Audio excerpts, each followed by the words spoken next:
Galdagi lavhamiz ham Jizzax viloyatidan tayyorlangan, davlatimiz rahbarining tashabbusi bilan tatbiq etilgan mahalla bankirlari tizimi bugun ijobiy samara bermoqda. Chunki hududda tadbirkorlik, uzluksiz moliyaviy qo'llab-quvvatlash, bank va mikromoliyalashtirish imkoniyatlari kengaytirilmoqda. Mavzuni Asakabank faoliyatiga oid tadbirlar bilan davom ettiramiz.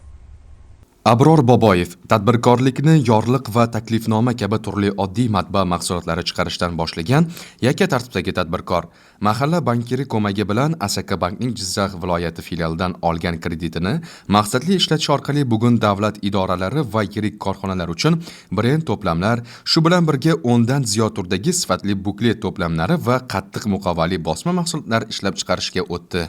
Biz boshida faoliyatimizni boshlaganimizda taklifnomalar, faxriy yorliqlar chiqarar edik. Prezidentimizning yoshlarga berayotgan imtiyozlari rosa qo'l keldi. Asakabankning mahalladagi bankiri ko'magi bilan biz yana kredit oldik. Yaponiya firmasini uskunalarini olganmiz. Hozirgi kunga kelib ishlab chiqarayotgan mahsulotlarimizning turlari ancha ko'paydi, sifati ham oshdi va shu bilan birga mijozlarimiz ham oshdi. Yana qo'shimcha 6 ta ish o'rnini yaratdik. Hozirgi kunda daromadim hisobidan faoliyatimni kengaytirish uchun yangi bino quryapman.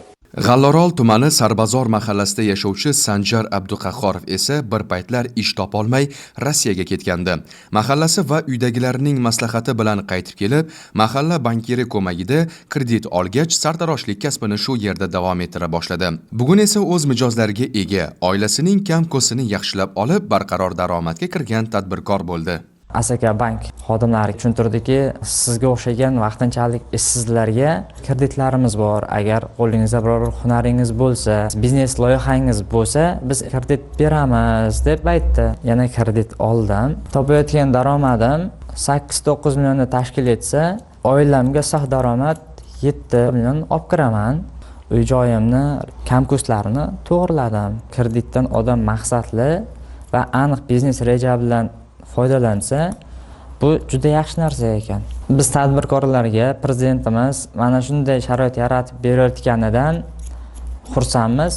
G'allorol tumani Madaniyat mahallasidagi mana bu o'quv markaziga qo'shni Baxmal tumanidan ham o'quvchilar keladi. 500 dan ziyod maktab o'quvchisiga qo'shimcha mashg'ulotlar o'tiladigan maskanda Asakabank ajratgan kredit evaziga sifatli ta'lim sharoiti, qolaversa 16 nafar o'qituvchi uchun qo'shimcha ish o'rni yaratilishiga erishildi.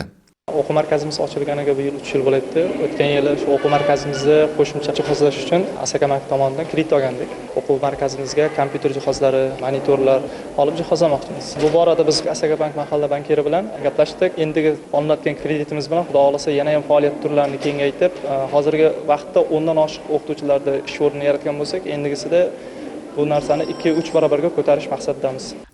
Hududlarda aholi bandligi va daromadli bo'lishini ta'minlashga xizmat qilayotgan mazkur tizim orqali Asakabank aksiyadorlik jamiyati joriy yilning o'tgan 11 oyi davomida Jizzax viloyati iqtisodiyotining qator sektorlariga 5463 ta jismoniy va yuridik shaxslar uchun 721 milliard so'mdan ziyod kredit va faktoring xizmatlari taqdim etdi. Natijada 8429 nafar aholi bandligi ta'minlandi.